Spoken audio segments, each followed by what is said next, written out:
I don't know who needs to hear this, but I felt compelled to say it. Things out here are getting expensive. I see that. Grapes, $7. Eggs, $5. Homes, $500,000. Cars, 40 grand. Used. It could be a Mazda. They don't care.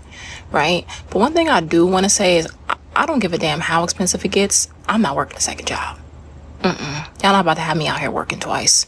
Okay, I'm good until about 5:30. 5:31, legs start buckling. Knees going. 6 o'clock, vision blurry. Can't find my car. Okay? I can't work two jobs. So whoever needs to fix it, please fix it. Because it's to the point now where working 40 hours a week ain't enough. But I'm gonna make it enough. Growing up, my mom was always saying that it's expensive to be poor, and the rich get richer and the poor get poorer. And I was reminded of that today because I was going through my bank statements and I had a charge in December for $12 and it was marked as monthly maintenance fee, but I'd never had that before and I haven't had it in the month since. So I chatted with like the little robot, whatever person on Bank of America, and I asked them like, what's up with this $12 fee? And the lady looks into it and she's like, oh yeah, like there's this monthly maintenance fee, but we waive it if you either have a deposit over this amount each month, your account balance is over this amount, or you're a preferred like member. And I'm thinking, and I'm realizing like that was the month when I was between serving full time and looking for my new job. So like I didn't have a paycheck or anything deposited. My account had gone below a certain level. But then I'm like, oh wait, like I'm a preferred rewards member, whatever it is. She's like, oh yeah, like we actually looked at your account when it got below this certain level and you're no longer preferred. So I'm like, okay, damn, like you're really kicking me when I'm down. Like I have the least amount of money I've ever had and I don't have a deposit and then you charge me more on top of it.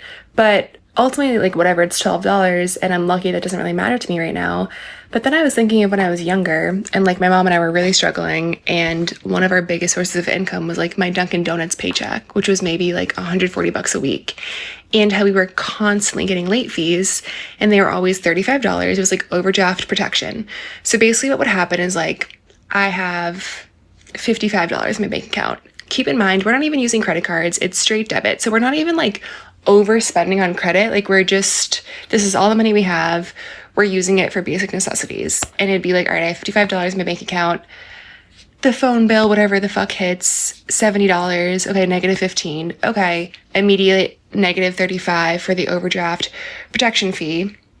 So now it's like I'm -$50. My next paycheck comes in, it takes $50 out of that. So then like the next bill, we're short $20. And it's just like an ever evolving cycle of every month, normally like 2 times a month, we're paying $70 in overdraft fees. And it's funny because that overdraft fee was over 20% of my weekly income. But to someone who made $1,000 a week or $2,000 a week or $100,000 a week, they would, one, never notice that fee if they ever got it.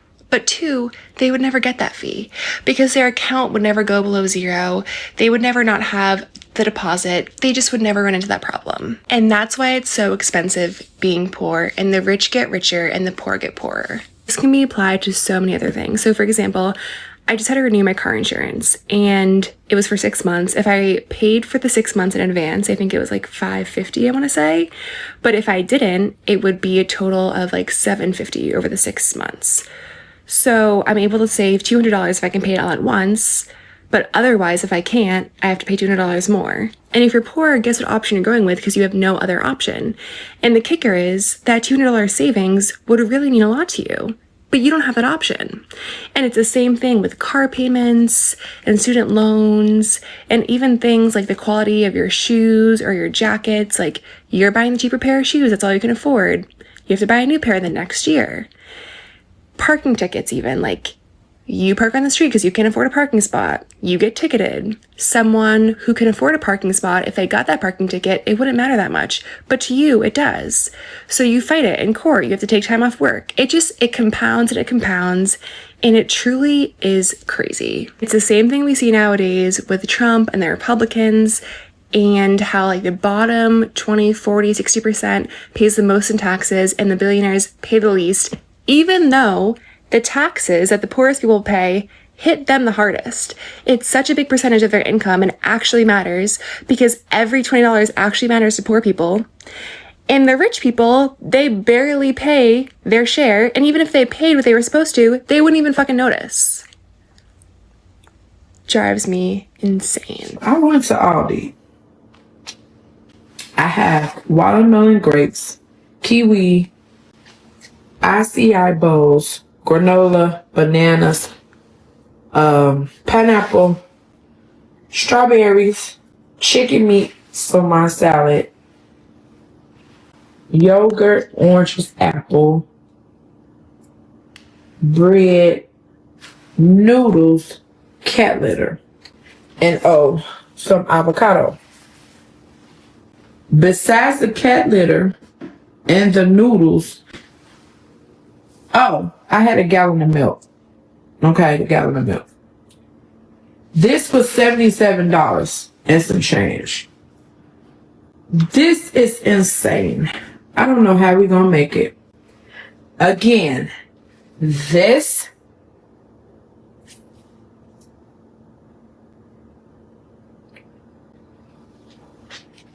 was $77. Yeah. I need a fourth job at this point. I know I'm not the only one who notices that everything is going up except for the wages of these damn jobs, and we finna talk about it. I just hate how older people always talking about, oh, y'all young people don't want to work. Y'all always want stuff handed to y'all. Y'all lazy. Y'all always complaining. Pause. Let me pause you right there. Do y'all not realize that it's so fucking hard living in this generation in today's time compared to how it was in 1950, 1960, 1970, and the 80 and the 90s? It's very hard in 2024.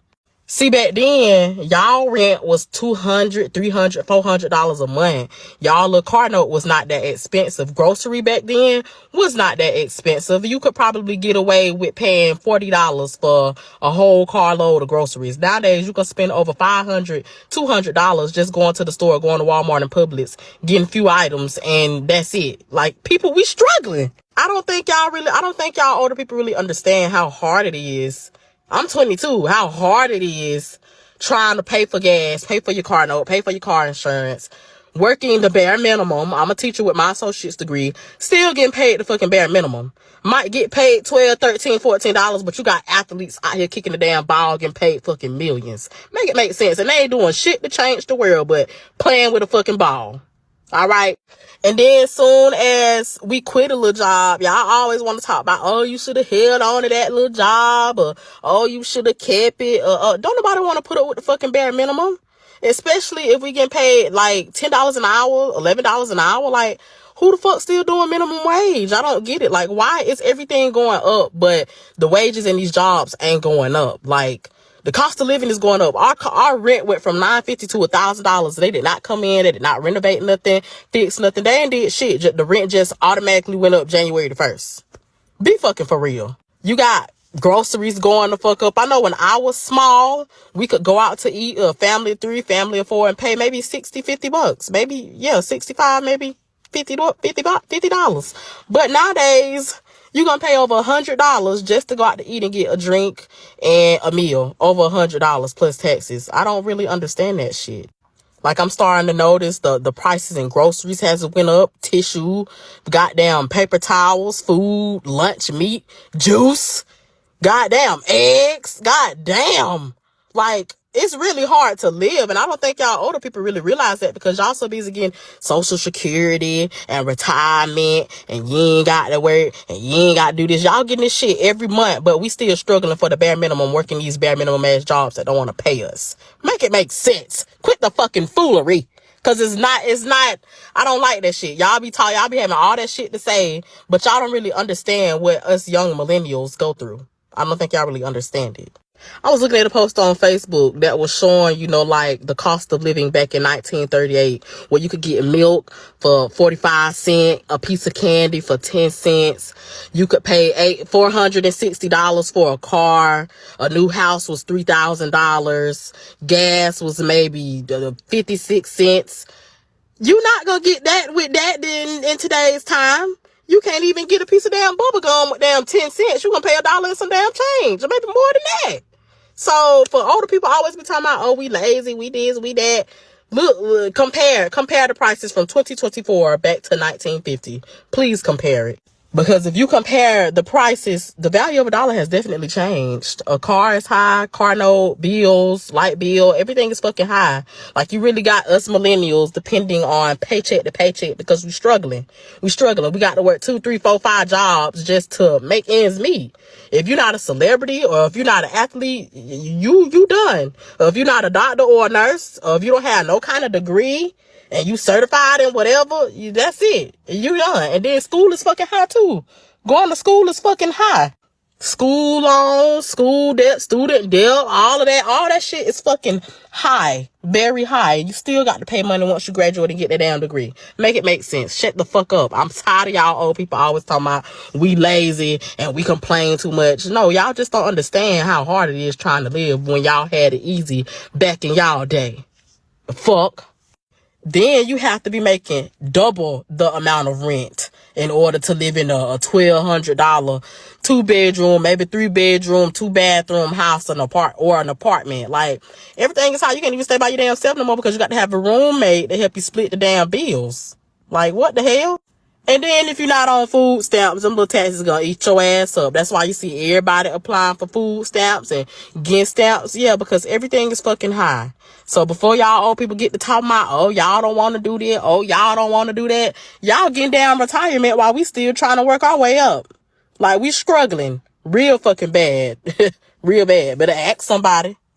A recent report came out telling us how much we need to make to live comfortably depending on which state we live in. And being able to live comfortably means 50% of our earnings goes towards necessities, 30% goes towards our wants, and 20% goes to savings and investments. Apparently, the most expensive state is Massachusetts at $116,000 per year, which is around $56 an hour. However, the average salary in Massachusetts is around $66,000 a year or $32 an hour. Hawaii is up next at around $113,000 a year, which is around $55 an hour. The average salary in Hawaii is around $53,000 a year or $25 an hour. Following closely behind that, California is at third at $113,000 a year. And in California, the average salary is around $62,000 a year or $30 an hour, so you're at least only $50,000 short of living comfortably. The fourth highest state is New York at $111,000 per year or $54 an hour. Surprisingly, in New York, the average salary is around $52,000 a year or $25 an hour. And in fifth, we have Washington at $106,000 a year or $51 an hour. And as you might expect, the average salary in Washington is lower, being at $58,000 a year or $28 an hour. Okay, I have a question. How do y'all grocery shop? And I know that sounds crazy, but I feel like I'm grocery shopping wrong. And yeah. So it's just me and my daughter. We don't really eat heavy or I don't even know how to say that. Like, I don't snack. She brings her lunch. We're like we just don't eat excessively. But as you know, groceries are high. And it's not that I feel like we're wasting food, but I'm trying to make my grocery bill smaller. But then it's like, I don't even know how to explain what I'm trying to avoid. But let's just use this as an example. And I'm using eggs. I know eggs are expensive. So let's think beyond the fact that they're high. If you had this amount of eggs left, so this is 6 eggs, would you go ahead and buy more eggs so when these 6 run out, or would you just let them run out and then buy eggs? So are you buying food and already having it available, or are you only buying food when it runs out? Just like these.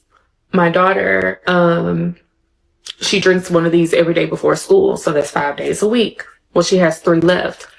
Do you go ahead and buy them?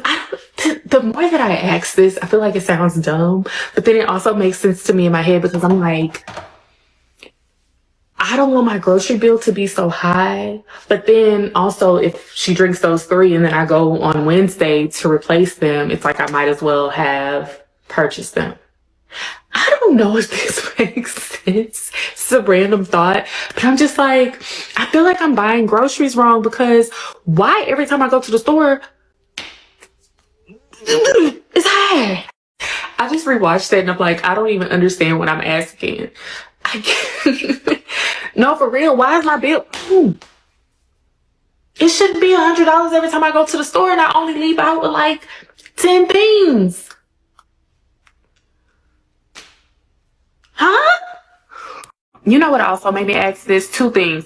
For one, like using the back to the egg example. I don't eat eggs every day. So it's like, I'll just go into and that's how my daughter and I both are with snacks. We will dog something out, like eat it every day, and then the next week we don't like it. So like for eggs, right now, I don't think I like eggs. But Tuesday, I could go through 7 eggs. Another thing, I'm watching, like when I'm watching vlogs and watching people on social media, all my little vlogger girlies, they stay going to the market, going to the store. And I'm like, are people, maybe people are eating their food.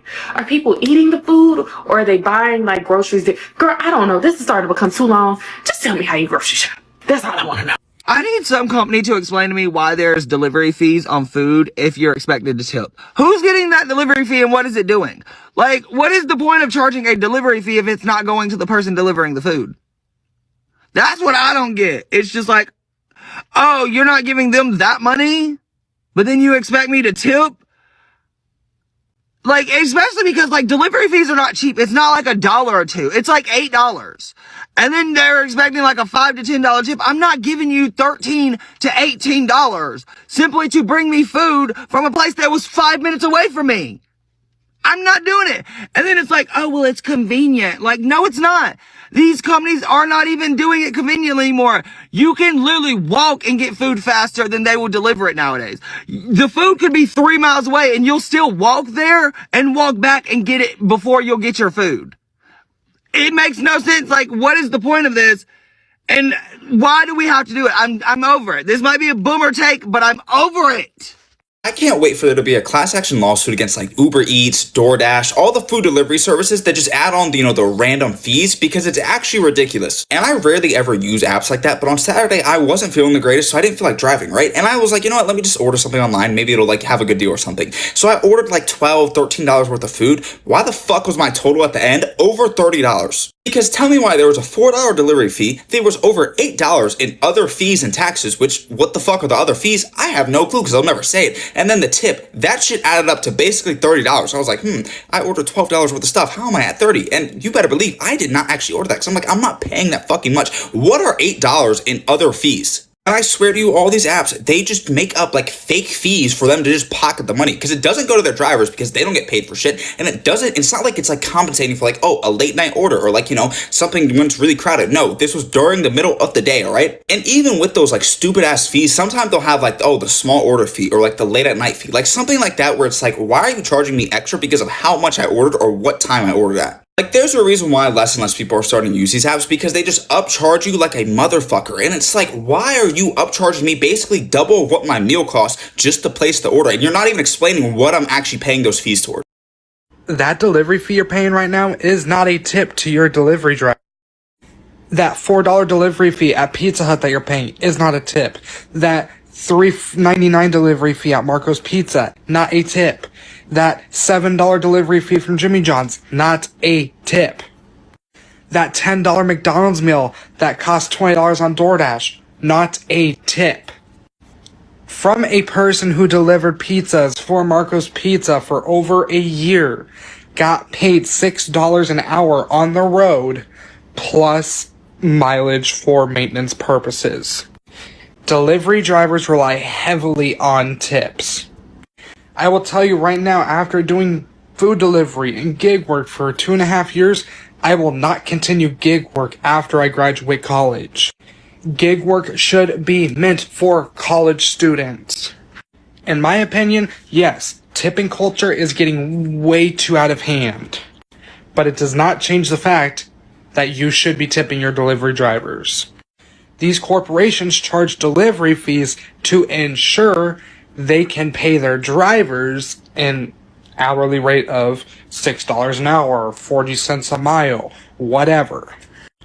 But you also have companies like DoorDash, who you are paying $20 for a $10 meal.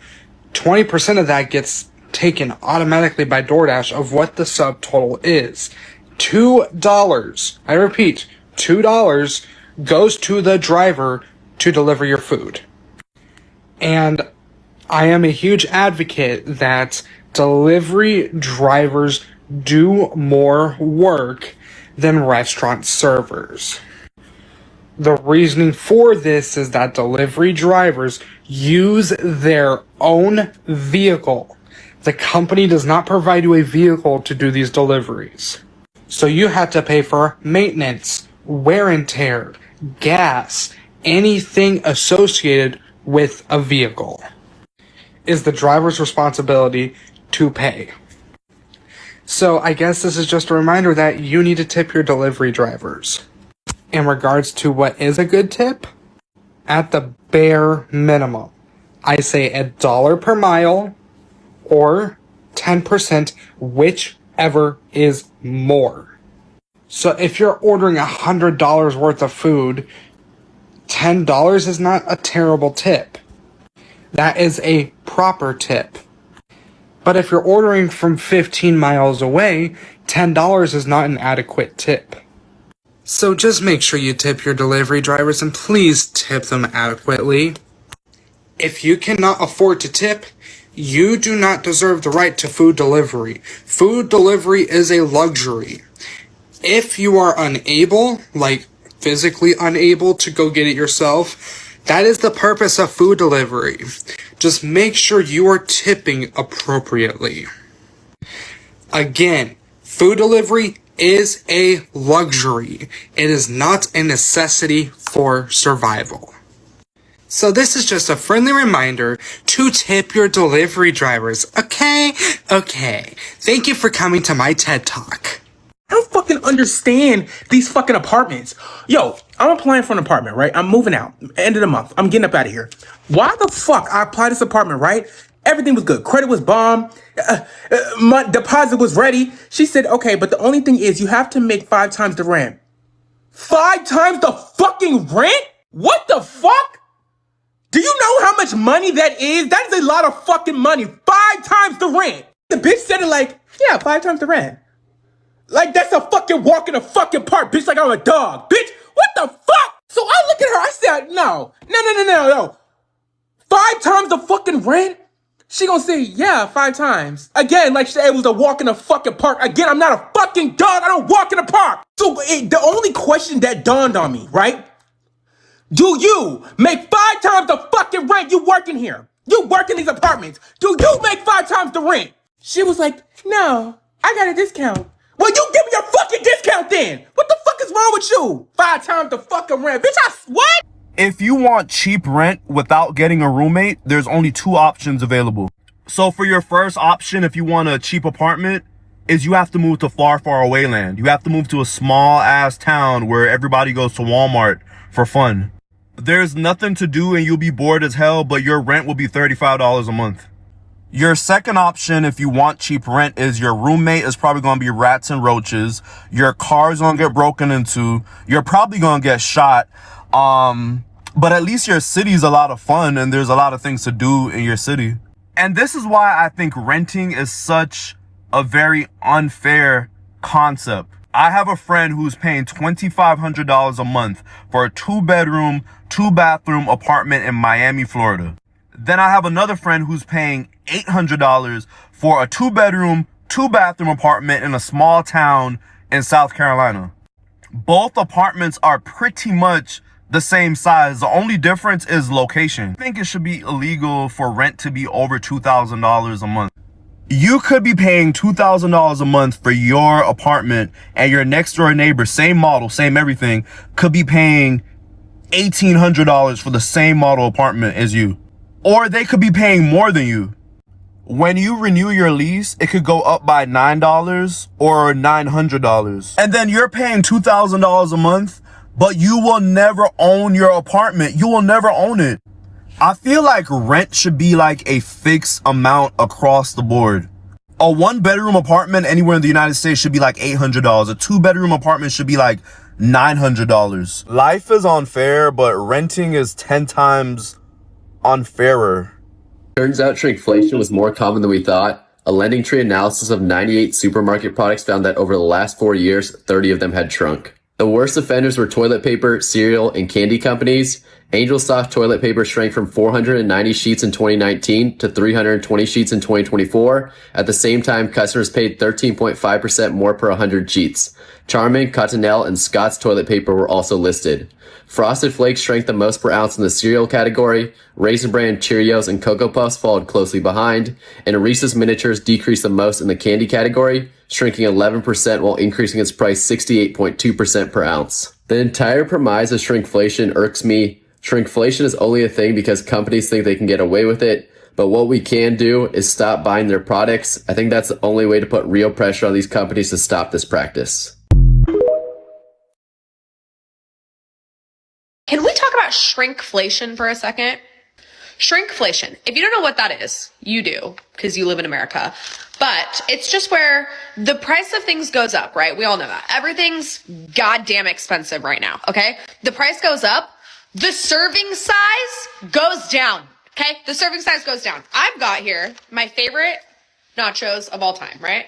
This whole serving right here, that all of this that is left is all toppings. That is all toppings and maybe a few mushy chips, like chips that got mushed and like are disintegrated basically. That is all toppings. That is no longer any chips that I can actually scoop my nachos with and eat. Almost $20 for this, and I can't even eat all the toppings with the chips they provide. Thank God I have tortilla chips at home. What? This is theft. This is thievery. What do you mean? $20 for toppings? I gotta buy tortilla chips on the side? Ah. At what point are we just going to be living amongst junk? Because if every single company is shrinkflating their products and making their products crappier, at one point, all we're going to have is crappy product and nothing we have is ever going to build to last ever again. Because why did my absolute favorite floss? There's one thing I'm obsessed with in this world is flossing, specifically the Oral-B Cool Mint. They changed their fucking formula of their floss. This is a crappy piece of floss now. It used to be like the best floss. I was so ride or die this specific floss. But just like everything else, they're shrinkflating and they're changing and they're making their product crappier. At what point is everything just going to be crap? At what point are we going to be living amongst like fake things because nothing is built to last anymore and nothing is built with quality? And like, how rich do these CEOs need to get? That's what I can't fathom. How much money are you personally saving, CEO of Oral-B? How much money are you personally saving by doing this to your floss? Because you're ruining my day and every other day, and now I have to go find a new floss I like because you want to save a fraction of a penny on some floss? I'm so sick of it here. What do you think's the biggest issue facing Australia at the moment? The cost of living. Cost of living, yeah, without a doubt. I think it's affecting a lot of people. So were you happy with the recent election result or not? Yeah, I was. Yeah, you had my vote, so I was content with it. I think there's a lot that needs to change, but yeah. Any other issues that you think are a big thing in Australia? I can't with it. No, you guys are funny. You guys are a cute couple. Anything else that you think's a big issue? Oh, yeah, mainly that and sort of inflation, I think. Yeah, that's the main big issue for me, but other than that, I'm pretty content, pretty happy. I just saw something that fucked my stomach up for the day. So listen, somebody back in 2006 paid $55K for a house in Philly that now costs $340K. Their mortgage was I can't even get it out. Their mortgage was $410, bruh. So if an old head ever pop on you, oh, y'all niggas don't like working hard, this, that, and there, fuck is we working for, nigga? To get finessed by you when you want to sell your house, old head? Fuck. Yo, that shit hurt my stomach. Like, yo, we out here really out here some dickhead shit, bro. All day, like. I never really thought about the impact of inflation on the elderly until it was time for me to help my grandparents move. And currently, like, it's been really hard to help them find an apartment, even in the worst of areas. And then I just think about, like, the impact of inflation on people that are on fixed incomes and can't work. Because while things might not be the easiest for someone like me, I have the ability to, like, DoorDash, Uber, Lyft, get a second job. I know how to option trade. Like, I can figure something out, even though it might be a little aggravating. But, like, for the elderly, it's not really a lot of that.